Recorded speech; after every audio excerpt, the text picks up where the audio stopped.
10년 만에 실시되는 센서스 인구조사 참여의 중요성이 강조되고 있습니다. 아시아계는 오늘 연대 계획을 밝혔습니다. 지난 주말 마이클 블룸버그 민주당 대선 후보가 LA 한인타운을 찾았습니다. 다카 수혜자들에게 시민권 부여를 검토할 것이라고 말했습니다. 오는 3월 재선 앞둔 잔니 LA시 12지구 시원을 두고 LA타임즈가 학력 논란을 내세우고 있습니다. 상대 후보인 로레인 런퀴스트가 고의적으로 흠집을 내기 위한 것이라는 분석입니다. 하원을 통과한 트럼프 대통령 탄핵안이 오늘부터 상원에서 논의됩니다. 추가 증인 등 다양한 문제를 두고 공화당과 민주당이 격돌하는 모양새입니다. 한국 정부의 호르무즈 파병을 미국이 환영하는 가운데 이란 측은 용인할 수 없다는 입장을 밝혔습니다.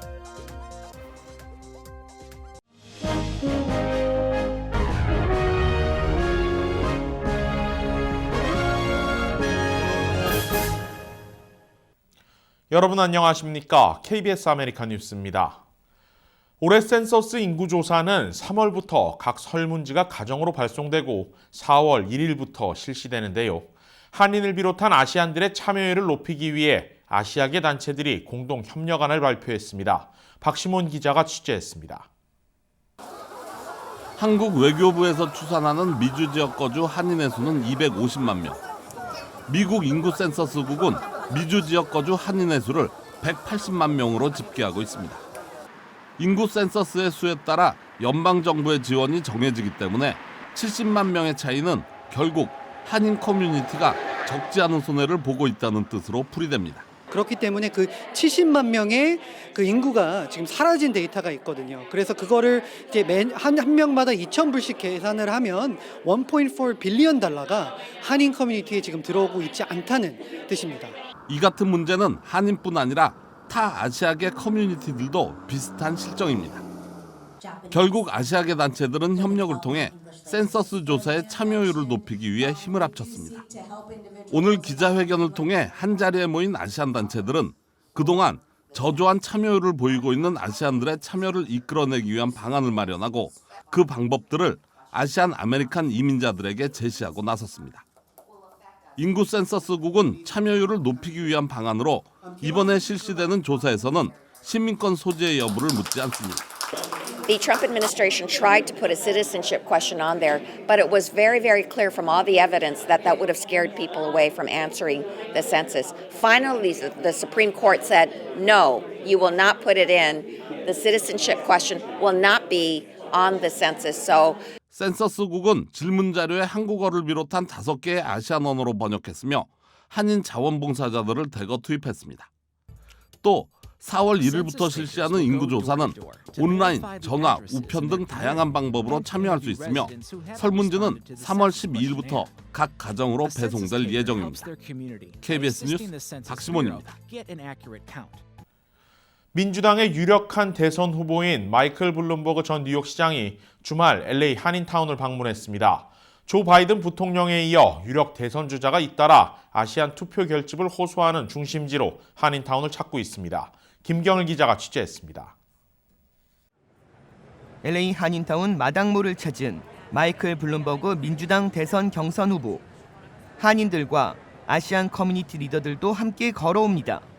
블룸버그 후보가 한인과 지역사회 리더들과의 소통 장소로 LA 한인타운을 선택한 것은 교통과 접근성이 좋아서입니다.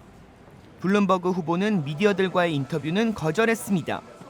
타운의 빵집에서 함께 동석한 한인과 아시안 커뮤니티 단체들에 의하면 블룸버그 후보는 미국의 경제와 문화 발전에 이민자들이 얼마나 많이 기여했는지 알고 있고 서류 미비 청소년 추방류의 다카 수혜자들을 보호하겠다고 말했다고 밝혔습니다.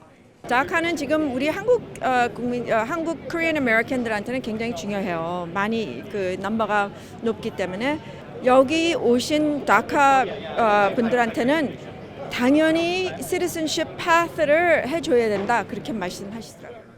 동석한 한인들은 블룸버그 후보가 한인타운을 비롯한 소수계 지역 경기 활성화를 위해 연방기금이 한인사회와 소수계에 투입돼야 한다는 말을 했다고 전했습니다. 지원금이 제대로 투입되도록 아시안을 적재적소에 중용하겠다고 약속도 했다고 합니다.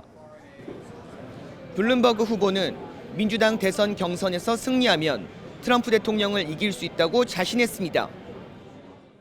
블룸버그 후보는 민주당에서 중도 성향을 나타내고 있습니다. 민주당 내에서 중도 유권자들의 표심을 잡고 여기에 소수계의 지원을 받으면 민주당 대선 경선에서 승리할 수 있다는 전략으로 분석됩니다. 블룸버그 후보의 목표는 트럼프 대통령입니다. 지난해 11월 뒤늦게 민주당 경선에 뛰어들었지만 트럼프 대통령의 재선을 저지하는 게 목표라고 밝힌 바 있습니다. 마이클 블룸버그 전 뉴욕시장은 자산 555억으로 세계 9위의 부자입니다. 트럼프 대통령보다 재산이 18배 많습니다. 블룸버그 후보는 아시안 리더들과의 만남에서 트럼프 대통령을 이길 수 있도록 한인 사회의 지지를 호소했습니다. KBS 뉴스 김경일입니다. 내년 3월 재선을 노리는 존리 LA시 의원이 본격적인 선거 캠페인을 시작하는 시점부터 암초를 만났습니다. 이른바 학력을 위조했다는 논란에 휘말렸는데요. 자세한 배경 이우수 기자와 함께 짚어봅니다. 자, 이우수 기자, 존리 LA 시의원의 학력 위조 논란, 아무래도 이제 한인 시의원이다 보니 관심이 안 갈 수가 없는데 이게 어떻게 된 겁니까? 뭐 정확히 말하자면 어제자 LA 타임즈 보도로부터 시작된 논란입니다. 네. LA Councilman correct city website about college degree. 한국말로 하면 LA 시의원이 시 웹사이트에 있는 자신의 대학 학위에 대한 정보를 수정했다인데요. 네. 그러면서 존리 시의원의 사진도 함께 게재했습니다. 네, 내용이 뭐죠? 네, 존리 시의원이 LA시 웹사이트에 자신의 최종 학력을 칼스테이트 노스리지 대학 졸업으로 기재를 했는데 네. 이것이 사실이 아니라는 겁니다. 네. 그러면서 존리 시의원이 졸업까지 필요한 학점을 이수하지 못해 학위를 취득하지 못했다는 대학 측 대변인의 말을 인용했습니다. 네, 그럼 LA 타임스가 존리 시의원의 대답도 담았죠? 네, 간단히 말해 존리 시의원도 해당 사실을 인정했습니다. 네. 당시 자신의 졸업을 앞둔 시점에 노스리지 대지진이 터졌다고 합니다. 노스리지 대지진이면 이제 1994년에 발생한 이제 대규모의 인명 피해가 발생했었죠. 노스리지 지역에. 네, 그때 존리 시의원이 칼스테이트 노스리지 대학생이었는데 네. 거의 마지막 클래스 하나 정도 남겨놓은 상황에서 엄청난 재난으로 인해 학교가 휴교를 했고 네. 큰 혼란이 있어서 불가피하게 학점을 취득하지 못했다는 겁니다. 네. 이후 곧바로 정치에 입문하면서 더 이상 학점을 취득할 기회가 없었다고 말했습니다. 네, 졸업을 못했는데 마치 졸업한 것처럼 속였다. 이게 관건일 것 같은데 그런데 지금 이게 속인 것이 맞습니까?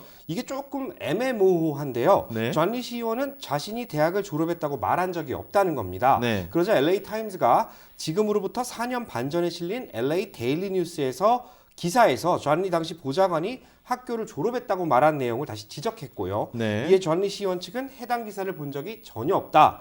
기사의 오류일 수도 있다. 정확한 사실은 알 수 없다고 답변했습니다. 이제 4년 반 전에 실렸던 LA 데일리 뉴스는 어디까지나 기사고 뭐 당시 내용이 TV 인터뷰나 음성 녹음으로 이제 저장이 돼 있는 상태는 아닌 거죠. 네.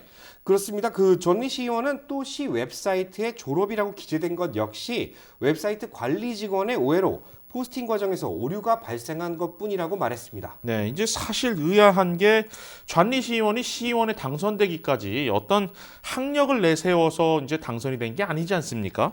이제 지역 정치인으로서는 이제 한 20년 정도 그리고 12지역구에서 한 12년 정도 이제 보좌관으로 활동한 이력이 이제 긍정적으로 평가를 받게 됐고 결국에는 존리 시의원의 당선으로 이어졌다. 이렇게 보는 게 더 맞는 얘기 같은데요. 네, 그렇습니다. 그렇기 때문에 이 보도가 갑자기 왜 나왔는지에 대한 의문들이 많은데요. 네. 이 배경을 한번 짚어볼 필요가 있습니다. 네. LA 타임즈는 해당 기사에서 존리 후보의 올해 3월 재대결 상대죠. 로렌 런퀴스트 후보 캠프 측의 반응도 실었는데요. 네. 존리 후보가 학위를 취득하지 못한 건 문제가 없다. 그러나 거짓말을 한 것은 심각한 잘못이다. 이렇게 말했습니다. 뭐 이제 런퀴스트 후보 측 입장에서는 이제 경쟁 후보니까 이겨야 하니까 이제 뭐 흠집을 잡으려 하는 걸 수도 있다. 이렇게도 볼 수 있겠네요. 네, 그런데 여기서 상대 후보가 누구인지를 한번 봐야 됩니다. 네. 로렌 런퀴스트 후보는 그동안 뭐 환경운동가로 잘 알려져 있는 인물이죠. 그렇죠. 이제 뭐 포터렌치 가스 누출 사건이라든지 이런 부분에 대해서 적극적으로 목소리를 내면서 사실 주민들을 대변하면서 이제 굉장히 유명해졌잖아요. 그때 이제 한인 피해자들도 있었고요. 네, 그런데 로렌 런퀴스트 후보의 정식 직함, 그러니까 소속이 어딘지 아십니까? 어떻게 됩니까? 네, 바로 칼스테이트 로스리지 대학의 천체 물리학 교수입니다. 칼스테이트 노스리지 대학이요. 같은 대학이죠. 네. 존리 시의원의 칼스테이트 노스리지 졸업했다는 것과 같은 대학이라는 걸 좀 주목을 해야 됩니다. 네, 존리 시의원의 칼스테이트 노스리지 학위 취득 논란이 갑자기 튀어나왔는데 그 상대 후보가 칼스테이트 놀스리츠의 교수다. 이건 굉장히 의구심이 들 수밖에 없겠네요. 네, 물론 LA 타임즈도 런퀴스트 후보가 칼스테이트 놀스리지 캠퍼스 교수라는 사실을 언급을 했고요. 네. 이 제보가 이뤄진 것인지 아니면 탐사 보도인지 여부는 확인할 수 없지만 네. 여러 개연성 측면에서 상대 후보 측이 존 리 후보를 뭐 좀 깎아내리려는 의도를 갖고 제보를 했다. 뭐 이런 가능성은 충분히 있습니다. 네. 존 리 후보 캠프 측에 문의해본 결과 그럴 가능성 정도가 아니고 거의 뭐 확실하다 이렇게 답했습니다. 일단 상대 후보가 이제 깎아내리기 위해서 제보를 한 것이다. 이런 거네요. 자, 전체적으로 짚어보니까 이해가 될 것 같습니다. 자, 존 리 시의원 측은 어떻게 대응하고 있습니까? 네, 선거 캠프 매니저가 이렇게 말했습니다. 한마디로 매우 어리석고 치졸한 공격이다. 대응할 가치가 없다. 네, 그렇다고 볼 수 있습니다. 지난 주말 존 리 시의원은 자신의 지역구인 12지구에서 3월 재선을 위한 선거 시작을 알렸는데요. 네. 모두 150여 명의 지역 주민들이 참석해 존 리 시의원에 대한 변함없는 신뢰를 보냈습니다. 네. 존 리 시의원 역시 터무니없는 깎아내리기는 흔들리지 않고 3월 3일 재선을 위해 정진하겠다는 입장입니다. 네, 알겠습니다. 이유수 기자 수고했습니다. 다음 소식입니다. 트럼프 대통령의 탄핵 심리가 오늘부터 시작됐습니다. 최대한 빠른 시간 내에 탄핵안을 기각하려는 공화당과 추가 증인 채택을 통해 유리한 국면을 이끌려는 민주당의 힘겨루기가 본격적으로 시작됐습니다. 상원 탄핵 재판장에 하원 탄핵 소추위원들과 트럼프 변호인단이 들어서면서 본격적인 심리가 시작됐습니다. 검사와 변호인단 역할을 맡은 양측에게 각각 24시간 동안 탄핵 소추와 변론의 시간이 주어졌습니다. 그러나 운영안을 놓고 시작부터 여야 간 공방이 펼쳐졌습니다. 공화당 상원 원내대표가 공개한 결의안에는 새 증인이나 자료 채택 없이 탄핵 절차를 조기 종료할 수 있도록 돼 있기 때문입니다. 밀실 처리라는 민주당의 비난에 공화당은 공정한 절차라며 맞받아쳤습니다. 증인 채택을 놓고도 장외 신경전이 펼쳐지고 있습니다. 핵심 증인인 존 볼턴 전 백악관 국가안보 보좌관은 상원이 소환한다면 증언할 준비가 돼 있다고 밝혔습니다. 볼턴이 출석할 경우 트럼프 대통령의 우크라이나 의혹과 관련한 폭탄 발언이 나올지 관심이 모아집니다. 증인 채택에는 상원 100명 중 과반 찬성이 필요한데 53석을 차지하고 있는 공화당은 표결 시 승리를 장담하고 있습니다. 한인들도 많이 찾는 글렌데일의 아메리카나 쇼핑몰에서 지난 주말 대규모 설날 축제가 열렸습니다. 글렌데일에 위치한 아메리카나 쇼핑몰에서는 설을 맞아 대표적인 아시안 전통 문화를 소개하고 풍물 장터를 마련해 다양한 볼거리를 제공했습니다. 이번 행사에서는 한국의 고전 무용과 중국의 용춤 등 다양한 공연과 볼거리로 만여 명의 주말 쇼핑객들과 지역 주민들을 비롯한 다인종들이 함께 즐기는 시간이 마련됐습니다. 아메리카나 쇼핑몰은 해마다 음력설과 추석 등 아시안 명절에 맞춰 다채로운 아시안 문화 행사를 펼쳐오고 있습니다. 오늘의 주요 단신입니다. 어젯밤 센츄리시티 웨스트필드 쇼핑센터 외부에서 총격 사건이 발생해 한 명이 사망했습니다. LAPD는 어젯밤 10시 25분쯤 총격이 발생했으며 용의자와 피해자는 음식점 안에서 언쟁을 벌이다 3발의 총격까지 이어졌다고 밝혔습니다. 피해자는 병원에서 사망했으며 경찰은 도주한 용의자의 검거를 위해 수사력을 집중시키고 있는 상황입니다. LA 카운티의 노숙자 현황을 파악하기 위한 집계가 오늘부터 시작됐습니다. LA 노숙자 서비스국은 연례 조사 차원에서 앞으로 사흘간 LA 카운티 내 80개 도시와 200개 커뮤니티를 돌며 노숙자 수를 파악합니다. 지난해 집계된 LA 카운티 노숙자 수는 5만 8천여 명이었습니다. 중국 우한이 진원지인 이른바 우한 폐렴 감염자가 미국에서도 나왔습니다. 질병통제예방센터 CDC에 따르면 해당 감염자는 중국에서 시애틀로 여행한 것으로 확인됐습니다. 전 세계에서 우한 폐렴으로 사망한 감염자는 6명이며 지금까지 300여 명이 감염된 것으로 확인돼 치료를 받고 있습니다. 오렌지 카운티 레이크 포레스트 지역 공원을 방문한 3세 아동이 마운틴 라이언의 공격을 받았습니다. 마운틴 라이언은 3세 남아의 목을 잡았으나 아이 아버지의 공격으로 도주했습니다. 해당 아동은 생명에 지장이 없는 부상을 입었으며 병원에서 치료 후 어젯밤 무사히 퇴원했습니다. LA 카운티 셰리프국은 아이를 공격한 마운틴 라이언을 생포해 안락사시켰습니다. 오스카 작품상 부문에 오른 영화 기생충이 경쟁작인 1917과 박빙의 승부를 벌일 것으로 예측되고 있습니다. 이는 기존 아이리시맨과 원스 어폰 어 타임 인 할리우드 간 경합이 뒤바뀐 것입니다.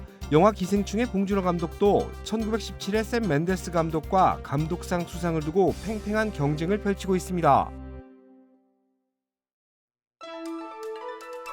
KBS 아메리칸 뉴스는 시청자들의 의견을 소중히 생각합니다. KBS 아메리칸 뉴스 마칩니다. 고맙습니다.